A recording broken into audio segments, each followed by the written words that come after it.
Have you been stuck in what seems like looping arguments, or maybe stuck in the same relationship or going back to the same relationship over and over multiple times, looping in the same arguments, experiencing the same unfortunate abuse, gaslighting, trying to figure out and work through what seems like repeating scenarios, not understanding what you're doing wrong or why you deserve it, not understanding the point, just knowing that it's painful and that it's confusing and you can't escape it. You can't figure out how to escape it. More than likely, you're stuck in what's considered a karmic cycle, a karmic loop. And today I'm going to talk to you about karmic cycles or karmic loops, why they're significant, and how they can be resolved utilizing your own energy system and what energy it is that you'll be using to do that. Stay with me.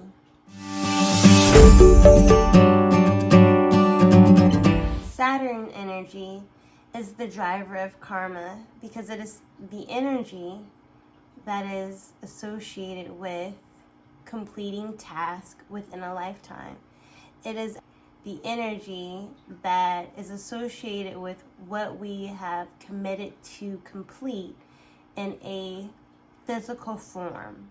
Saturn energy is the energy of what is earned and what is worked for.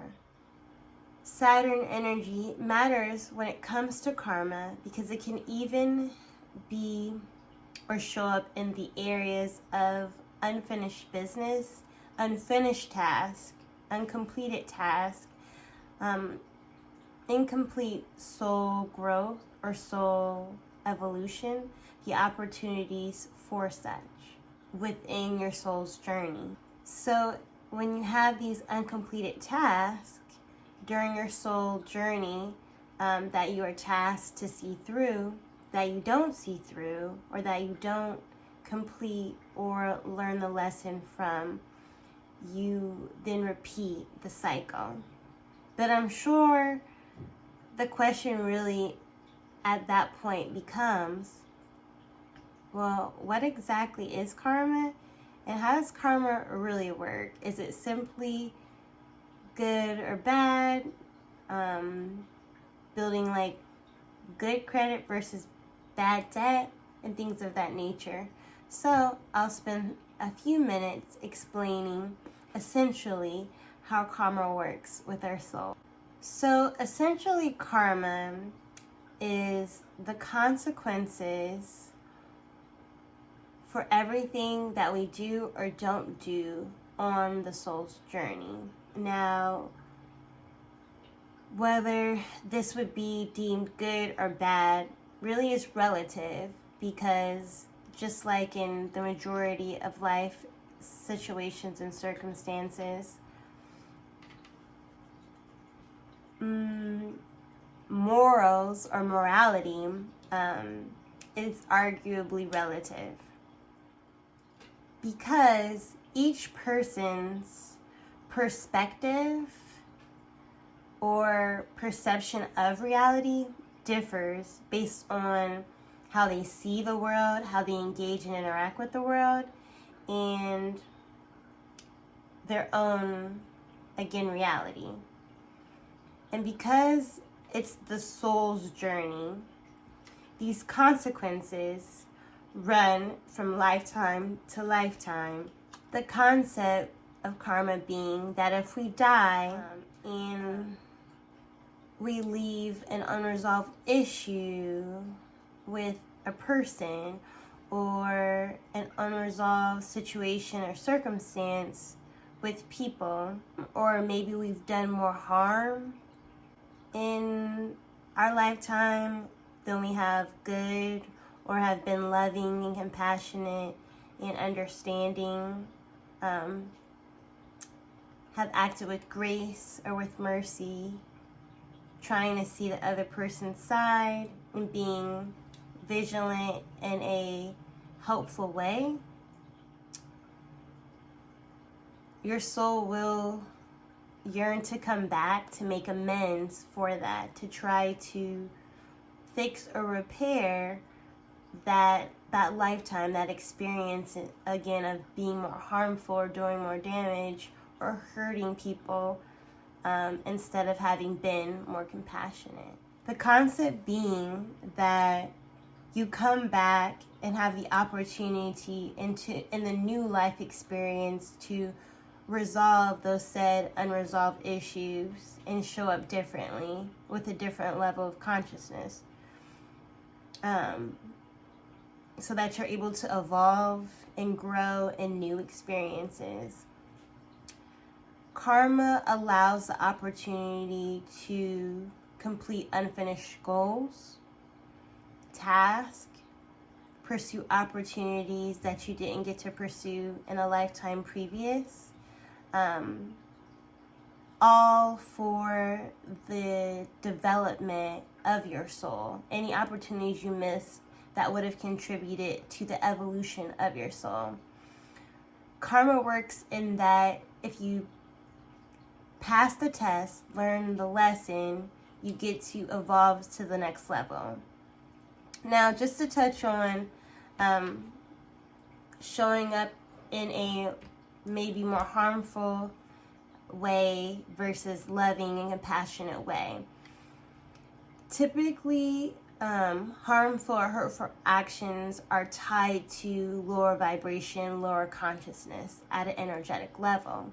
So if you have missed the opportunity or refused to, through your free will, your free choice as a soul in that lifetime, to do the work and heal, so that you can raise your consciousness, your vibration, you typically act in or do behaviors that are associated with that lower vibration.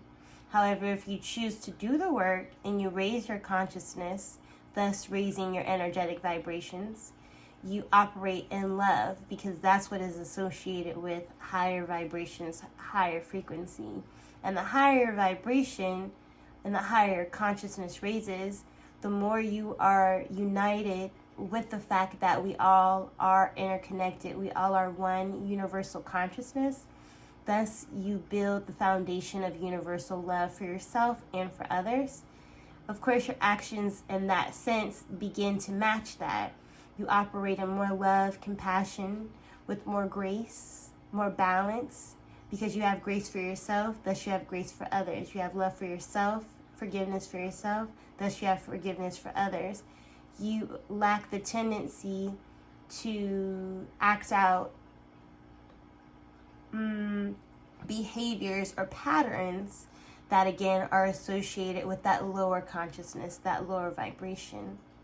And karma gives you the opportunity again to be able to come back or change the experience through the next lifetime by again elevating that consciousness and that vibration and showing up differently during that lifetime, thus allowing your soul to evolve and elevate or level up.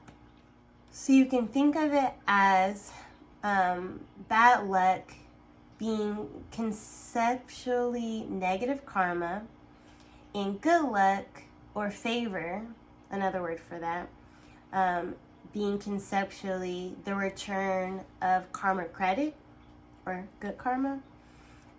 You can think of it as an association, again, with your lower conscious actions or behaviors accruing negative karma, and your higher consciousness and higher vibration actions and patterns accruing or accumulating credit karma, so good credit. The good thing about karma in the association with the fact that as humans we do have free will, free choice, is that you get to work through your karma on your own terms through multiple lifetimes if necessary. So one key thing to make a point of or to understand when it comes to karma is that the people in our lives represent specific lessons that we're trying to learn. But the soul, remember the soul and not the specific person you show up as in that incarnation, but the soul chooses the lessons. And the wild thing and tricky thing is that the soul can continue to choose the same people or some of the same people or the same person with whom or to whom you're supposed to learn a specific lesson or a specific even set of lessons. So that's when you start moving into karmic contracts, karmic soul contracts, and soul contracts with people that you're meant to learn this lesson with so that you can fulfill the contract or break the contract so that you again can experience the soul evolution, soul growth, and move on to the next lesson.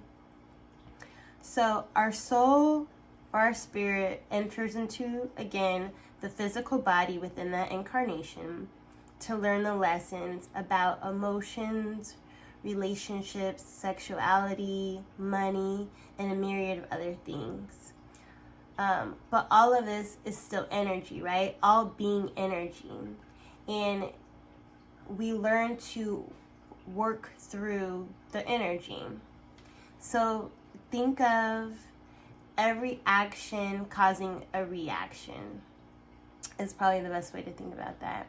So all the lessons that are orchestrated in every action that causes a reaction within that lesson is orchestrated by spirit or God source or your spirit team or the universe, however you define it.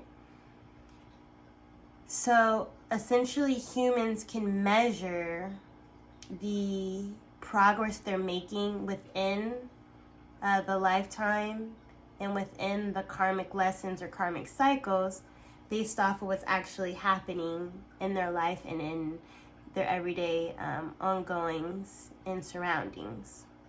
So again, because as a human you have this free will and free choice to level up and raise your consciousness, make different decisions, you can choose to evolve your soul, right? Because as you make those different decisions in that human body, your soul is actually evolving and leveling up. Or you can choose to devolve the soul by making different choices, different actions that lower your vibration, lower your consciousness. And the way it works essentially is that the lower your consciousness, the more equal in measure returns your karma. And if you have a higher level of consciousness or higher vibrations because you're operating more in your spiritual lifestyle or more in your spiritual self, the return of your karma is exceeded and it expedites. So again, the lower your vibration, the more equal or balanced the karma returns to you. But as your vibration and your consciousness rises, the more your return is exceeded, tripled, or even quadrupled, or even 10 times as much, but also comes back to you faster within that lifetime. So it is something to be mindful of. So with that being said, I thank you for being with me, and I thank you for the comments again, any of your feedback or what you think about this topic in particular. If you like my content and like what I say or any of this resonates with, or even if it doesn't resonate but you still think it's interesting topics, I really appreciate likes and thumbs up. And then also, I'd love it if you subscribe. So thank you again, and I'll see you back here next time.